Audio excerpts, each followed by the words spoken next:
2 minutes, badiba. 2 minutes, balibe toutes les 2 minutes du peuple.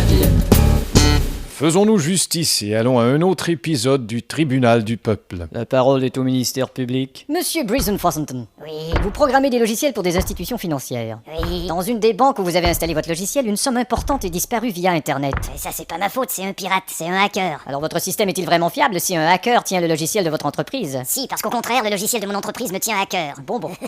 Nous avons essayé d'interroger un de vos techniciens. Ouais. Il n'a pas pu venir, il s'est fait porter malade. Oui, lui, ça lui arrive souvent. Il est un petit peu con.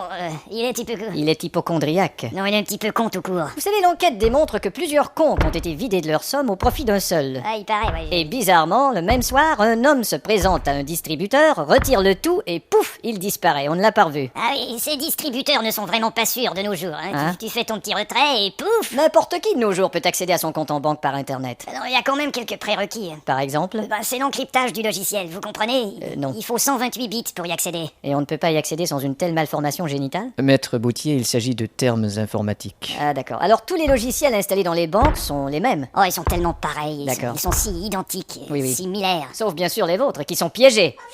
Objection retenue, Maître Boutier. Votre honneur, c'est de la fraude. F-R-A-U-D-E. Procureur, vous êtes un radical. Mais- C-O-2-N-A-R-D. Dois-je vous rappeler, votre honneur, que sa sœur aussi programmait des systèmes pour les entreprises? Oui. Elle a un dossier judiciaire. Je sais. Elle a aussi fait des siennes en informatique. Normal, elle est informaticienne. Pardon?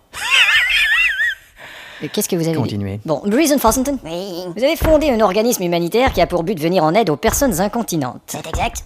À quoi? Sans doute pour blanchir de l'argent. Non, des sous-vêtements, monsieur. Cet organisme a des dépenses un peu bizarres. Quoi donc? Des diamants, des bijoux de toutes sortes. Ils ont été payés rubis sur l'ongle, monsieur. Des services de prostituées. Ils ont été payés verrues sur gland, monsieur. Non, c'est la nature des dépenses qui m'intéresse. Ah bon, Comment avez-vous décidé d'ouvrir un organisme pour personnes incontinentes? C'est une expérience personnelle, monsieur. Ah bon? J'étais sur le trottoir et j'attendais un taxi. Il y avait un monsieur tout près de moi qui avait l'air très mal en point. D'accord. Je me suis approché, il était encore plus mal en point. En fait, il voulait cacher Ah, il voulait cacher qu'il était en train d'uriner. ah non, bon, comme c'est Et triste. moi, je l'ai entendu uriner, vous savez. D'accord. Alors ça m'a mis la pisse à l'oreille. 2 minutes, les 2 minutes du peuple.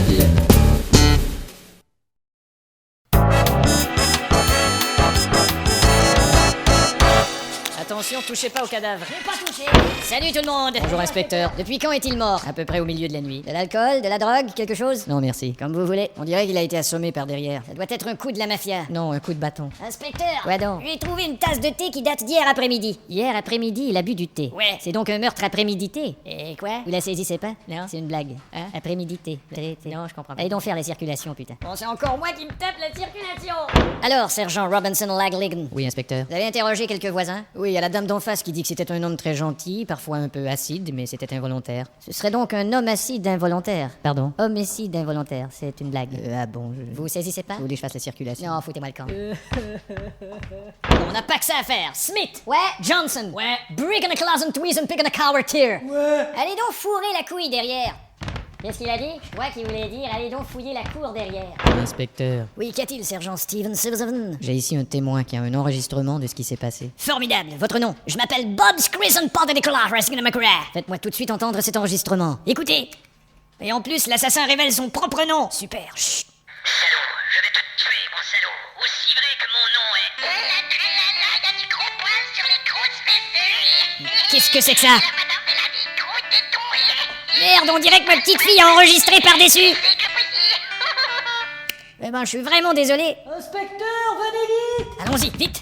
Que se passe-t-il? Cet homme était dans la penderie. Il est vraiment amoché, mais il vit encore. Il doit savoir le nom de l'assassin. Eh mon vieux. Eh mon vieux. Qui était l'assassin? Il s'appelait...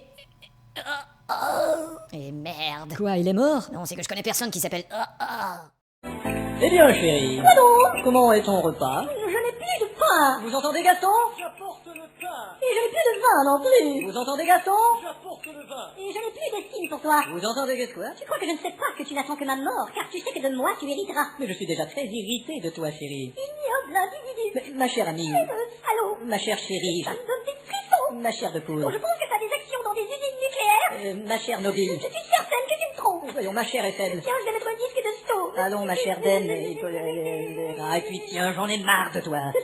Oh non. Je ne t'aime plus, et j'aime même plus ton corps. Regarde tes seins, c'est l'idée. Eh bien, j'admire ta sincérité. Et je ne supporte plus de t'entendre chanter tous les jours dans cette salle de bain. Ah, je vois.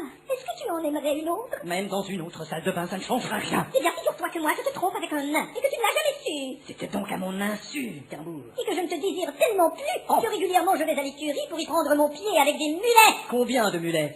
6 mulets. Et avec moi, tu simulais? Constamment. Et regarde la robe que je mets pour aller au ciné. C'est celle que m'a offerte mon ancien mari. Si tu mets ça pour aller au ciné, Tu vas m'assassiner? Exactement. Mais qu'est-ce que tu fais? Je vais te punir. Ah, je serai privé de dessert. Si, mais tu ne seras pas privé de dessert. Tu ne peux pas tirer avec ce revolver. Tout le monde va t'entendre. J'ai qu'à allumer la télé, il y a un film d'action policier, alors ça dissimulera les coups de feu, regarde. C'est trop du cul. Bouge pas ou je tire. Tiens, regarde, je bouge quand même. Alors je tire. Et voilà. Et voilà. Petit con. Vieille pauvre. Et voilà pour le cinéma du lundi, ne manquez pas dans un Ah, Gaston, millionnaire. qu'est-ce qui s'est passé, monsieur? Tout va bien, Gaston. Mais le corps de madame est sanglant. C'est normal, les femmes n'ont pas de gland. Vous avez tué madame. Gaston. Je suis témoin oculaire. Mon œil. Voilà. T'es moins oculaire que tu le croyais. Je vous dénoncerai. Répète ça encore et je te mets d'autres claques. Eh bien, vous ne pourrez pas dissimuler le bruit des claques avec la télé cette fois-ci, car c'est millionnaire avec Risoli. C'est ce que tu crois? Eh bien, regarde. Attention, la boule jaune. Vous méritez 1,50 franc. Comment ça, 1,50 €, espèce de ridoline mes deux? Ça y est, lâchez-moi. Ça t'apprendra. Ça t'apprendra. Bon, la police maintenant. Je vais lui inventer une petite histoire. Bonjour, ici le commissaire. il m'est impossible de vous répondre en ce moment, mais si vous voulez bien sur le message. je vais vous rappeler. Putain, comment je vais me faire comprendre, moi, dans ce répondeur bousillé Oui, le message est pour le commissaire. Mon maître d'hôtel a fait la forme. Il s'est ensuite suicidé à grands coups de pied. Merci. Faut savoir s'adapter. Oh, bonjour. Salut monsieur, je suis lieutenant Colombo. Ouais, lieutenant, quel drame, etc. Vous êtes bien le type qui parle à la télé, n'est-ce pas? Oui, c'est moi. Bon sang. Si vous voulez Ma bien. femme, elle vous regarde toujours parler à la télé. Oui, merci. Ah oui, elle vous rate jamais. hein. Merci, c'est Et d'ailleurs, des fois, elle se dit, pourquoi il parle toujours à la télé, ce type-là? Écoutez, Colombo, je- Pourquoi il parlerait pas au frigo pour changer? Bon, ou à si quelque autre meuble? Il y en a plein de meubles auxquels on peut parler. Colombo, je n'ai pas le temps, s'il vous plaît. Excusez-moi, monsieur. Et d'abord, vous pouvez m'expliquer pourquoi vous avez toujours le même habit pour vous rendre sur des lieux où on se fait tuer? Parce que je m'y suis habitué, monsieur. C'est pas aussi drôle que mon calembour de tout à l'heure. C'est bizarre, monsieur. Oui. Sur le répondeur, vous parlez de coups de feu et de claques. Effectivement. Et pourtant, les voisins disent ne rien avoir entendu de tout ça. Ah, c'est vrai. Non. Il y avait la télé qui était allumée sur Ah. film d'action et sur Risoli. Et vous saviez pas que sur l'autre chaîne, il y avait C. Jérôme qui chantait? Mais je sais, mais c'est pas la strangulation d'un âme que je voulais dissimuler, c'est des coups de... Et merde. Si vous voulez bien m'accompagner, monsieur. Ah,